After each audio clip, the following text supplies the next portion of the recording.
Hi everyone, welcome back to my channel. இன்றைக்கி நம்ம பார்க்க போகிற ரெசிபி குஷ்கா பிளெயின் பிரியாணி எப்படி செய்யலாங்கிற வீடியோ தான் நம்ம பார்க்க போகிறோம். முஸ்லீம்ஸ் வீடுகளில் அதிகமாக செய்யக்கூடிய ஒரு ரெசிபி தான் இது. கடைகள் ரெஸ்டாரண்ட்லலாம் நம்ம வாங்குறப்போ எந்த அளவுக்கு நமக்கு டேஸ்ட் கிடைக்குமோ அந்த டேஸ்ட் கொஞ்சம் கூட குறையாமல் வீட்லேயே ரொம்ப ஈஸியாக டேஸ்டியாக நம்ம இன்றைக்கி இந்த ரெசிபியை செய்ய போகிறோம்.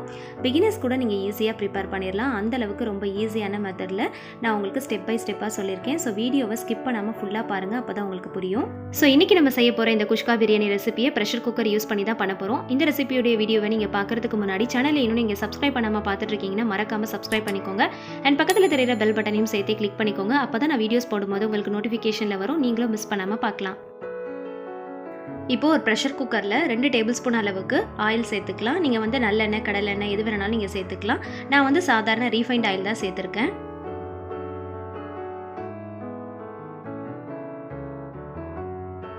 இப்போ இது கூடவே 1 டேபிள் ஸ்பூன் அளவுக்கு கீ ஆட் பண்ணிக்கலாம். ஆயில் நல்லா ஹீட் ஆனதுக்கு அப்புறமா இது கூட கொஞ்சம் ஸ்பைசஸ் ஆட் பண்ணிக்கலாம். பட்டை, லவங்கம், ஏலக்காய், அன்னாசி பூ இது எல்லாமே ஒரு சின்ன பீசஸ் ஆட் பண்ணியிருக்கேன். இது கூடவே ஒரு பே லீஃப் ஆட் பண்ணிக்கலாம். இது எல்லாமே நல்லா பொரிஞ்சதுக்கு அப்புறமா இது கூடவே 150 கிராம் அளவுக்கு வெங்காயம் எடுத்து அதை நல்லா தின்னா நீல வாக்கில் ஸ்லைஸ் பண்ணி வச்சுருக்கேன். அதையும் நம்ம இதில் ஆட் பண்ணிக்கலாம். நான் எடுத்துருக்கிற இந்த பாஸ்மதி ரைஸ்க்கு 150 கிராம் அளவுக்கு நான் வெங்காயம் எடுத்திருக்கேன். அதாவது 2 பெரிய வெங்காயம் கரெக்டாக இருந்துச்சு. இது கூடவே தேவையான அளவுக்கு நான் கல் உப்பு சேர்த்துருக்கேன். சேர்த்துட்டு நம்ம நல்லா வதக்கி விட்டுக்கலாம். இந்த ரெசிபியை பொறுத்த வரைக்கும் வெங்காயம் நல்ல சுருள வதக்கணும். இந்த அளவுக்கு நல்லா நீங்கள் தின்னா ஸ்லைஸ் பண்ணியிருக்கணும்.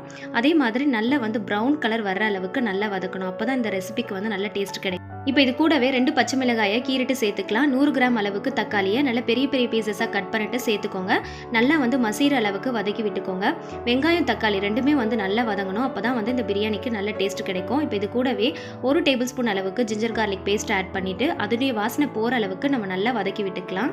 இப்போ இது கூடவே மசாலா பொருட்கள் ஆட் பண்ணிக்கலாம். 1/4 டீஸ்பூன் மஞ்சள் தூள், 1 டீஸ்பூன் அளவுக்கு நான் காஷ்மீர் ரெட் சில்லி சேர்த்துக்கிறேன். உங்கள் காரத்துக்கு ஏற்ற பொருள் நீங்கள் சேர்த்துக்கோங்க. 1/4 டீஸ்பூன் அளவுக்கு கரம் மசாலா, 1 டீஸ்பூன் அளவுக்கு வீட்டில் அரைச்ச பிரியாணி மசாலா நான் ஆட் பண்ணியிருக்கேன். இது எல்லாமே நல்லா வாசனை போகிற அளவுக்கு நல்லா வதக்கி விட்டுக்கோங்க. நீங்கள் ஒரு பொருள் ஆட் பண்ணும் போதும் நல்லா வதக்கணும். நல்லா வதக்கும் போது தான் நமக்கு நல்ல டேஸ்ட் கிடைக்கும். இது கூடவே நல்ல திக்கான புளிப்பில்லாத தயிராக பார்த்து ஒரு 2 டேபிள் ஸ்பூன் அளவுக்கு ஆட் பண்ணிக்கோங்க. இதையும் நல்லா மிக்ஸ் பண்ணி விட்டுக்கலாம். இப்போ தேவையான அளவுக்கு வாட்டர் ஆட் பண்ணிக்கலாம். 1 கப் பாஸ்மதி ரைஸ்க்கு 1.5 கப் அளவு ரேஷியோக்கு நம்ம வாட்டர் ஆட் பண்ணிக்கலாம். நம்ம சாதாரண பாத்திரத்தில் செய்யறப்போ 1 கப் ரைஸ்க்கு 2 கப் அளவுக்கு நம்ம வாட்டர் ஆட் பண்ணுவோம். நம்ம ப்ரெஷர் குக்கரில் செய்கிறதுனால 1 கப் ரைஸ்க்கு நான் 1.5 கப் அளவுக்கு வாட்டர் ஆட் பண்ணியிருக்கேன். இப்போ பாஸ்மதி ரைஸ் நான் 250 கிராம்ஸ் அளவுக்கு தான் எடுத்திருக்கேன். அதை ஒரு 1 மணி நேரத்துக்கு முன்னாடியே நான் நல்லா ஊற வச்சுட்டேன். ஊற வச்ச பாஸ்மதி ரைஸை வாஷ் பண்ணிவிட்டு இது கூட நம்ம சேர்த்துக்கலாம்.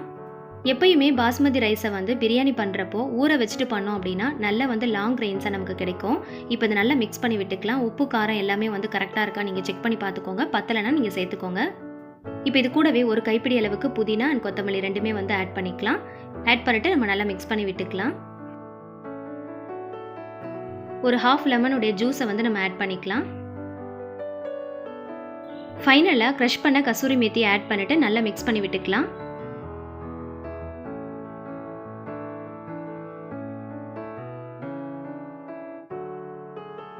ஃபைனலாக 1 டேபிள் ஸ்பூன் அளவுக்கு கீ ஆட் பண்ணிக்கலாம். இப்போ லிட் க்ளோஸ் பண்ணி ப்ரெஷர் போட்டுடலாம்.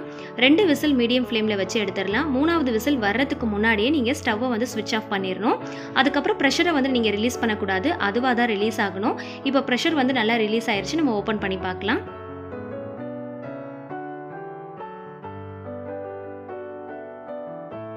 இப்போ ஒரு கரண்டியை வச்சு எல்லா பக்கமும் லைட்டாக ஒரு மிக்ஸ் கொடுத்துருங்க. அரிசி உடையாமல் பார்த்துக்கோங்க.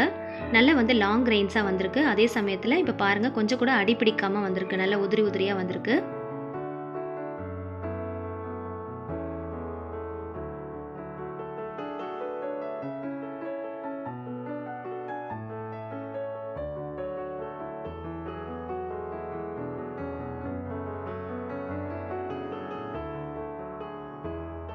ரொம்பவே டேஸ்டியான குஷ்கா பிரியாணி ரெசிபி வெறும் 15 நிமிஷத்தில் ப்ரெஷர் குக்கரில் ரொம்ப ஈஸியான மெத்தடில் நல்லா உதிரியாக செஞ்சாச்சு.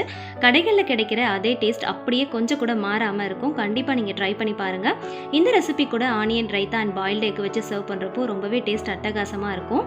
இந்த ரெசிபியை பிகினர்ஸ் கூட ஈஸியாக செஞ்சிடலாம். இந்த ரெசிபியோட வீடியோ உங்களுக்கு பிடிச்சிருந்துச்சுன்னா மறக்காமல் லைக் பண்ணுங்கள். உங்களோட ஃபேமிலி அண்ட் ஃப்ரெண்ட்ஸ் கூட ஷேர் பண்ணிக்கோங்க. நீங்களும் ட்ரை பண்ணி பார்த்துட்டு உங்களுக்கு எப்படி வந்துச்சுன்றதை உங்களோட ஃபீட்பேக்கை கமெண்ட் செக்ஷனில் மற்றவங்க கிட்ட ஷேர் பண்ணுங்கள்.